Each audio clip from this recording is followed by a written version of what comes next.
하나님 나라의 백성인 하백 여러분, 하백의 성경 아카데미에 오신 것을 환영합니다. 이 시간은 지적인 독서법 11강 시간입니다. 주제는 제3수준의 분석하며 읽기에 저자에게 찬성하기, 반대하기입니다. 지금 우리는 독서의 제3수준의 제3단계에 와 있습니다. 그러니까 1단계, 2단계를 거쳐서 3단계에 왔는데요.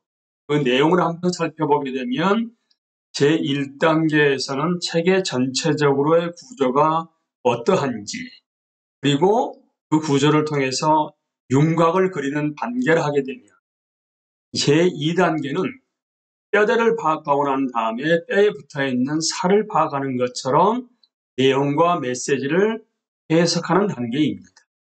그리고 그 단계를 마치고 난 다음에 제3단계에서는 비평에 들어가게 되는데 거기에 9원칙, 10원칙, 11원칙이 있는데요. 9원칙은 저자의 그 내용과 메시지를 통해서 완전히 이해하고 난 다음에 그게 경청입니다. 그리고 쓸데없는 트집을 잡는 것이 아니라 배우겠다는 학습 태도를 가지게 되고 혹시 거기에 다른 이견이나 반대가 있다 하게 되면 근거를 제시하면서 비평을 해야 하는 것을 말하는 것인데요. 이제 다음 단계로 들어가 봅니다. 책을 읽고 나서 독자가 할 수 있는 첫 번째 이야기는 그 책을 독자로서 이해했는지 못했는지 말하는 것입니다. 사실 책을 이해했다고 얘기해야 더 많은 것을 이야기를 할 수가 있겠지요. 이해하지 못했다 하게 되면 조용히 책을 다시 한번 들여다봐야만 합니다. 하지만 그 대신 이해하지 못하겠다라고 한마디 던질 수도 있습니다. 이해하지 못하겠다는 말 자체가 하나의 비평이 될 수도 있습니다. 그런데 그렇게 하려게 되면 근거가 필요합니다. 이해하지 못한 것이 독자의 잘못이 아니라면 어떤 부분이 문제인지 지적할 수 있어야 하는 것입니다. 책의 구조가 엉망이라든가 부분적으로 연결이 되지 않았다든가 저자가 하는 이야기가 애매모호하다든가 하는 점을 분명하게 지적할 수 있어야 합니다.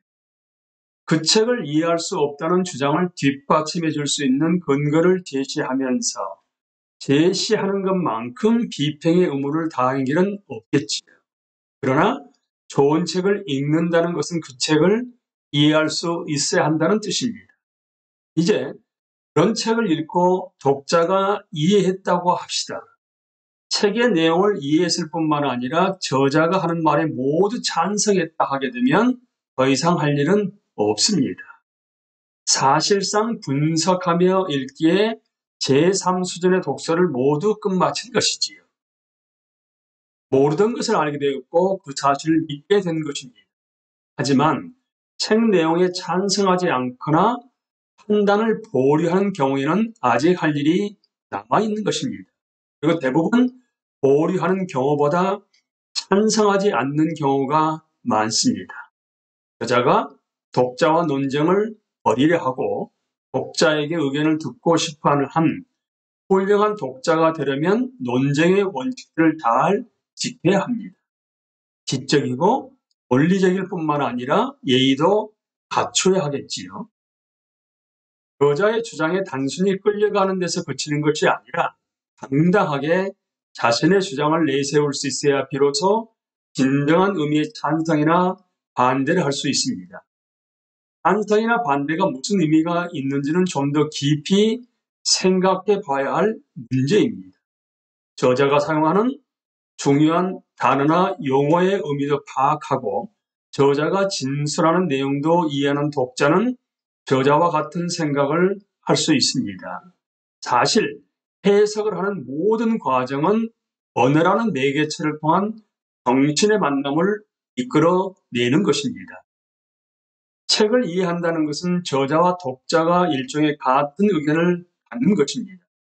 저자와 독자는 어떤 생각을 표출하는 데 있어서 언어의 용법에 동의한 것입니다.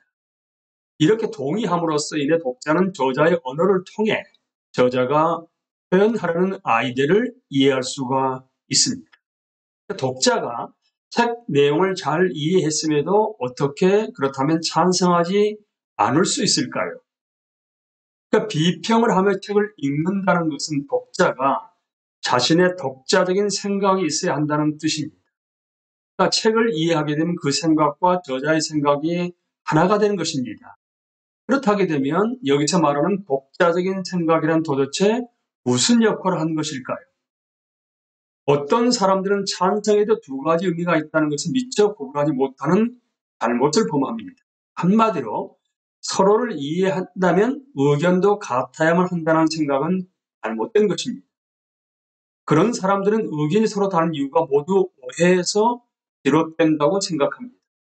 저자는 우리가 사는 세상에 대해 판단하고 있다는 점을 기억한다게 되면 이것이 오리라는 것을 분명히 알 수 있습니다. 저자의 주장은 옳을 수도 있고 틀릴 수도 있습니다. 그리고 저자의 주장은 참된 이야기이고 근거를 가지고 있을 때만 정당화될 수가 있습니다. 그렇지 않으면 그 저자의 주장은 사실상 근거가 없는 것입니다. 사물이 현재 어떠하다는 사실의 문제나 어떻게 되어야 한다는 방침의 문제는 공통적인 이해를 바탕으로 이야기되어야 진정한 논쟁거리가 될 수 있습니다. 그래서 논쟁을 벌이는 사실에 대해 제대로 찬성하거나 반대하기 위해서는 저자가 사용하는 용어들에 먼저 찬성하는 것이 필수적입니다.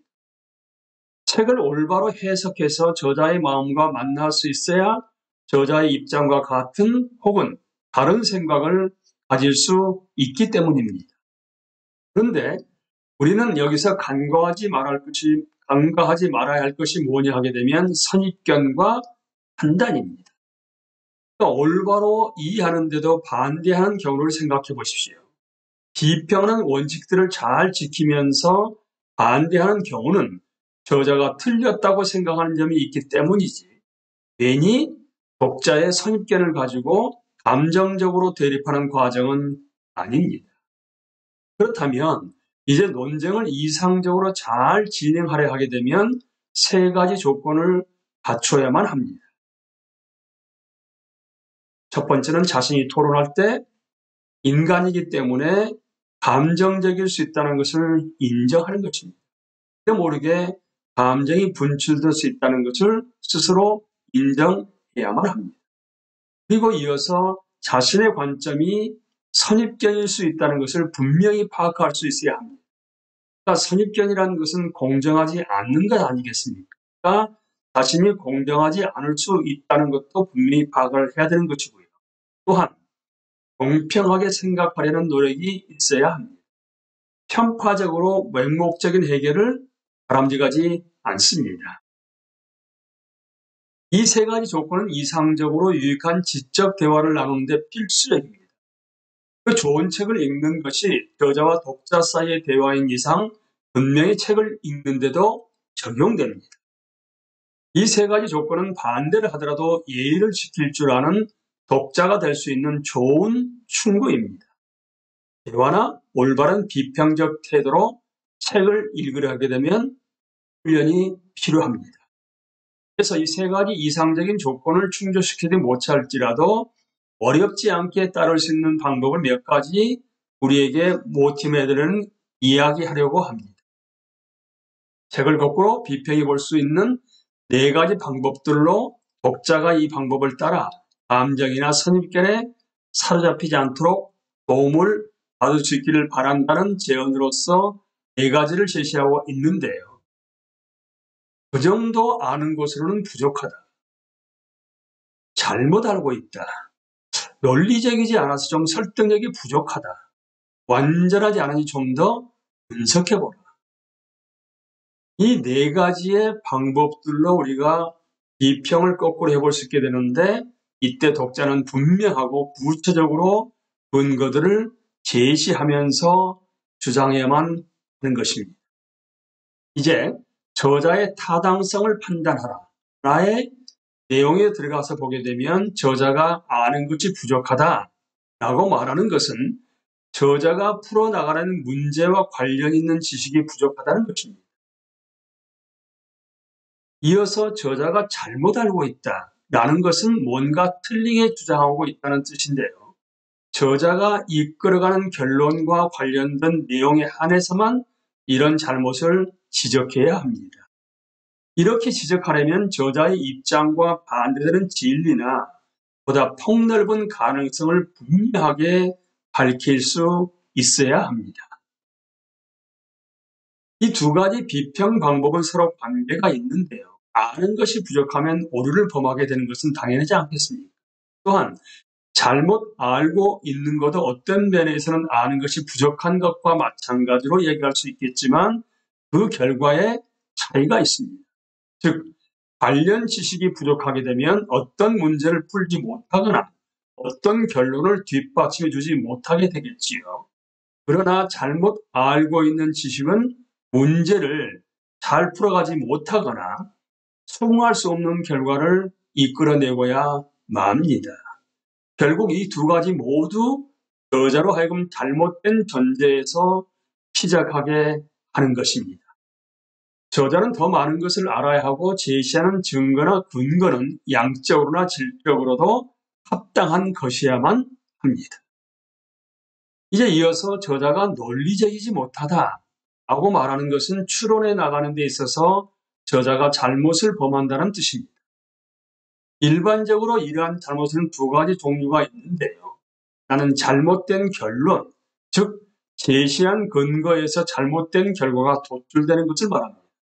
그리고 못은 이것은 저자가 이야기하는 두 가지 내용이 양립하지 않는 것입니다. 어떤 경우이든 독자는 저자의 주장의 설득력이 부족한 부분을 자세하고 정확하게 보여줄 수 있어야 합니다. 그리고 중요한 결론에 영향을 미치는 경우에만 비평할 문제가 되는 것입니다. 근거 있는 전제로부터 말이 안 되는 결론에 다다른 사람은 뭔가 잘못 알고 있는 것이라고 볼 수 있습니다. 하지만 잘못된 추론 과정으로 인해서 오류가 생긴 것과 관련 사항에 대한 불충분한 지식 등의 문제점으로 인한 오류는 분명히 구분할 필요가 있겠지요. 이제 저자의 완전성을 판단하라로 넘어갑니다. 이 비평 방법은 저자가 의도한 바가 완벽하게 이루어졌는지 저자가 충분히 할 몫을 다하고 있는지를 판단하는 것입니다. 저자가 중요한 문제에 대해 뭔가를 모르고 있다든가 잘못 알고 있다든가 논리적이지 않다고 이해할 수 없다 하게 되면 반대할 명분은 없습니다. 전제된 이야기나 논리를 펴가는 과정에서 잘못된 내용은 없습니다. 하지만 그런 결론에 동의할 수 없습니다. 라고 이야기할 수는 없습니다. 이렇게 이야기하고 싶다면 그것은 단순히 그 결론이 마음에 들지 않기 때문일 가능성이 높습니다. 이는 단순히 감정이나 편견을 드러내는 것입니다. 마음에 들지 않더라도 저자의 주장이 설득력이 있다게 되면 인정할 줄 알아야 하는 것입니다.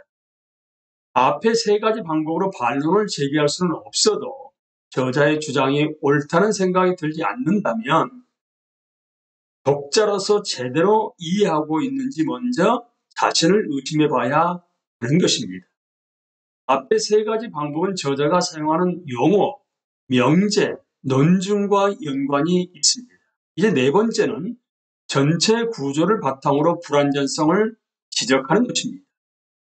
분석이 완전하지 않다라고 이야기하는 것은 제기한 문제를 모두 풀어내지 못했다든가 자료들을 최대한 활용하지 못했다든가 그 자료들이 가지고 있는 의미나 파생되는 다른 결과를 미처 보지 못했다든가 관련 있는 내용에 대한 명확한 구분을 하지 못했다든가 하는 이야기입니다.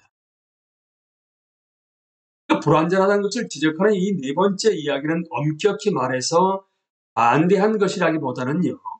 저자가 쓴 내용의 한계를 지적하고 있는 비평이라고 보아야 합니다. 앞에 세 가지 반론의 이유는 찾아볼 수 없고 부분적으로 책의 내용에 동의하지만 불완전한 점을 발견했다면 전체적으로 판단을 오류하는 셈이 될 것입니다. 같은 분야의 관련 서적들을 이 네 가지 기준을 참고로 비평하며 비교할 수 있는데요. 내용이 오를수록 오류가 적을수록 비교적 나은 책이라고 말할 수 있습니다.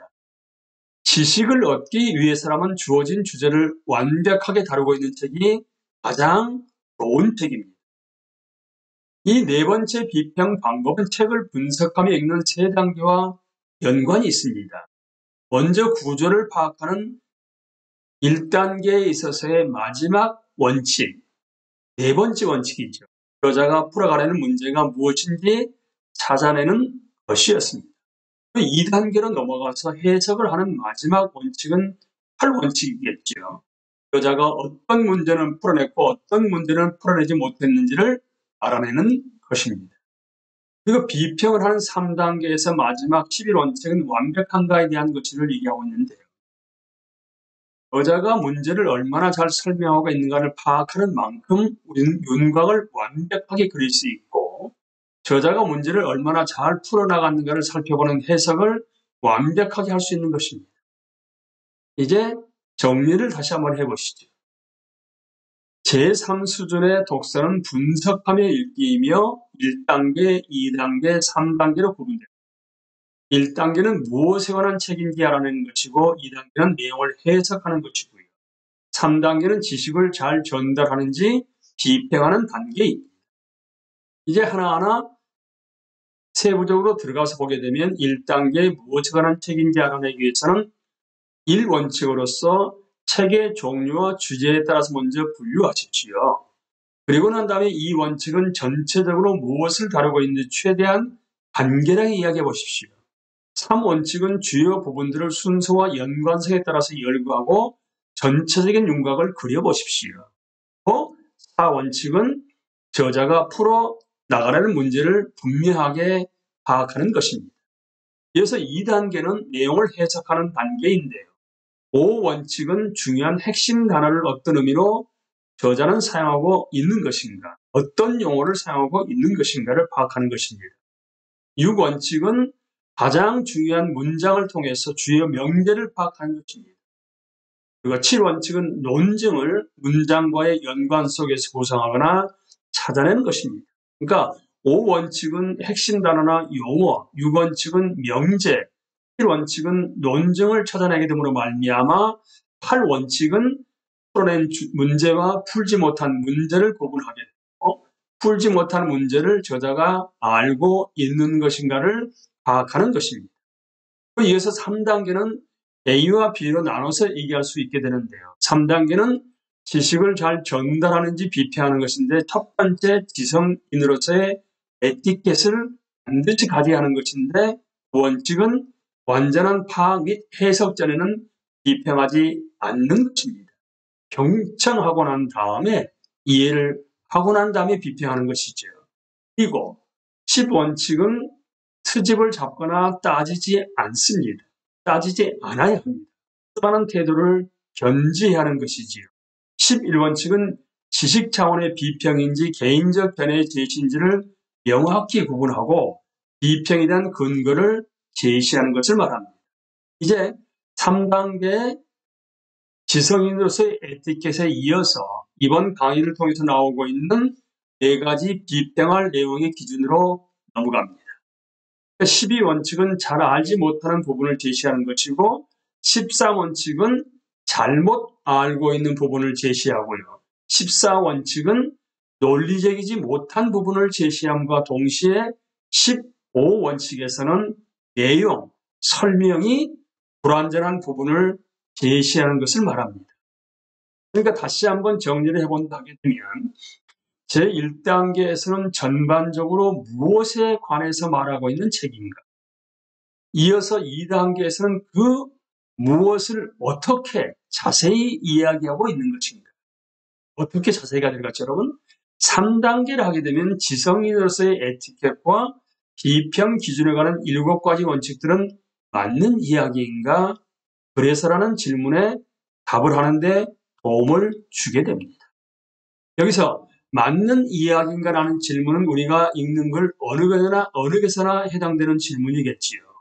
인간 정신이 이룩한 작품에 진실하다는 평을 하는 것 이상의 영예는 없을 것입니다. 앞에서 살펴본 네 가지 질문은 독자의 의문을 요약해 놓은 것입니다.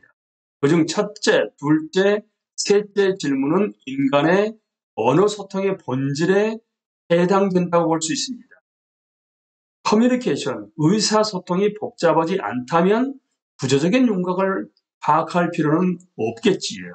또한 언어가 불투명하지 않은 완벽한 매체를 하게 되면 사실상 해석할 필요도 없지 않겠습니까?